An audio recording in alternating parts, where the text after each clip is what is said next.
Alright, mga ma'am, mga sir, mga boss, dito po tayo ngayon sa Palawig, sa Barangay Bulawin. Alright, mamaya ko na papakita yung frontage. But anyway, ito yung frontage, ito yung National Highway. Alright, tapos gusto ko lang makita yung area para pag nag-drone ako mamaya, ma-superimpose ko yung korte ng area. Yan, kasama po yan ha, yan, nakikita nyo sa loob na yan. Ito part pa to ng property. May bakod doon. Tuturo sa atin ni sir kung hanggang saan.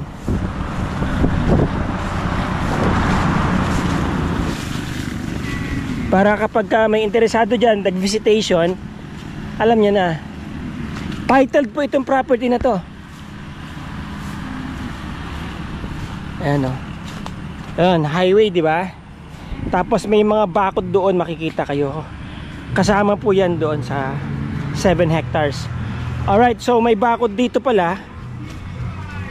Okay. So ito, may bakod dito. Ito yung bakod, hangganan. Ah, hindi pa. Ano puti, koral? Ah, koral niya. Hindi ba ito manunuwag? Bait ba yan? Oo. Pogi! Pogi! Ano pangalan ng kalabaw mo? Yan. Wala akong paalam.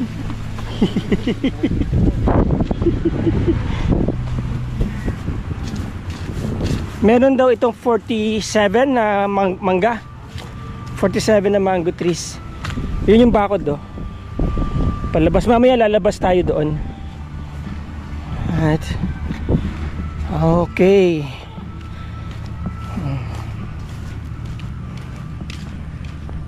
Malaki ang property ha.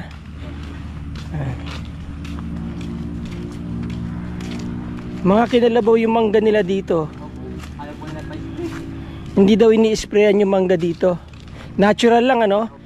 Hindi sila nagbebenta pala ng mangga. Oo. Kapag alam nyo, kapag ka na-sprayan to mga mangga na to, mga ma'am, mga sir, mga boss, marami po ito. Tonelada ang pwede nyong harvestin dito. So mula dito, yung bakod na yan,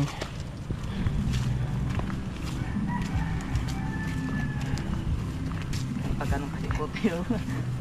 okay. Ganun ang korte. Ang ganda ng palay niya, ready to harvest na no? Kailan yung harvestin to?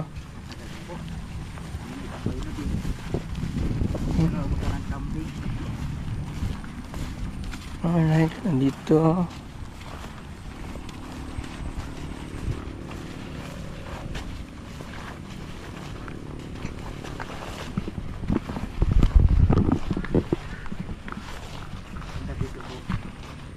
Ito.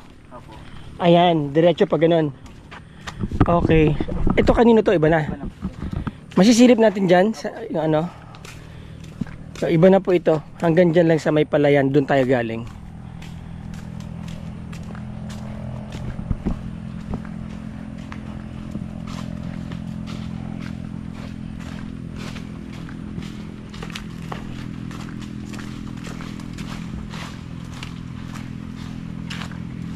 Dahil mahogany oh. Ano titiyanin nila o tumubo lang ng kusa? Nilipad lang dito yung mga bato.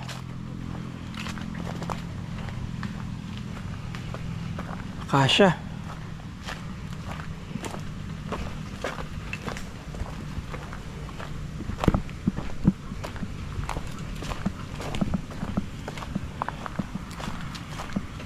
Alright.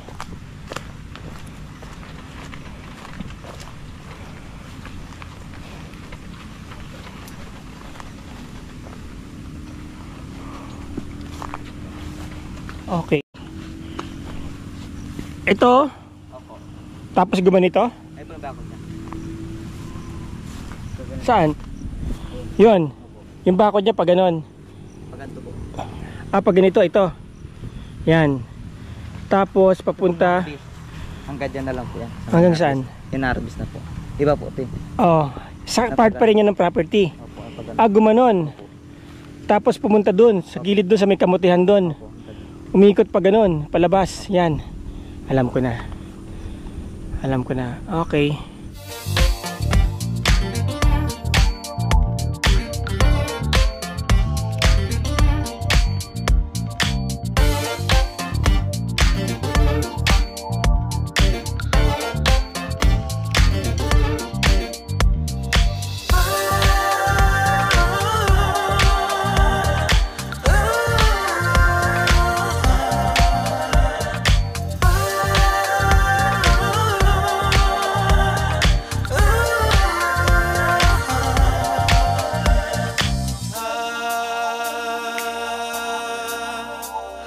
Alright, so ito po yung frontage. Tuturo ko sa inyo yung frontage ha.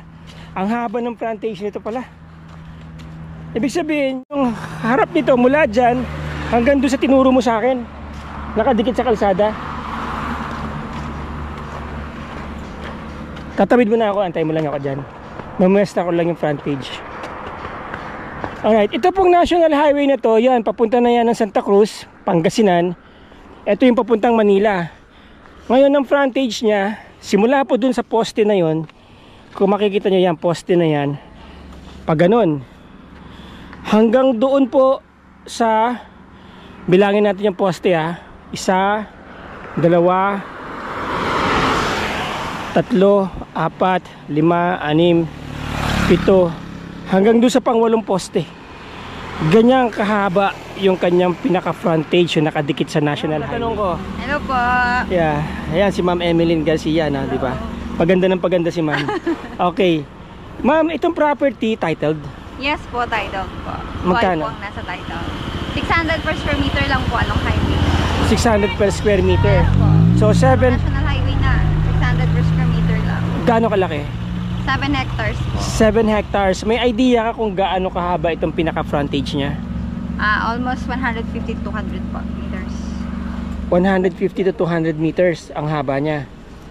Oh, pwede. Oo. Tingnan mo, sir. Paano po ang transfer, ma'am?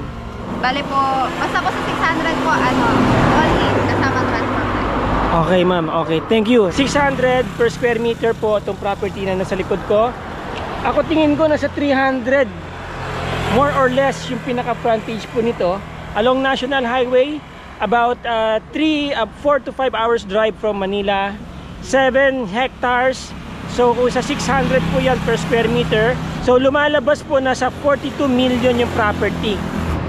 Itong National Highway na to, ito po yung nagko-connect sa Iba papunta doon, at saka kapag dinire-diretso nyo po ito, papunta na kayo ng Masinloc. Alright? So, kung interesado po kayo sa property na to, again, itong aking contact number at ang aking email, yung aking Facebook link nasa description sa baba. Tawagan nyo ako, i-text nyo ako, message nyo ako, at pwede nyo po makausap actually yung may-ari nito kung talagang gustong-gusto nyo. At kung gusto nyo ng visitation, bisitahin itong property, pwede ko po kayo samahan anytime. Alright.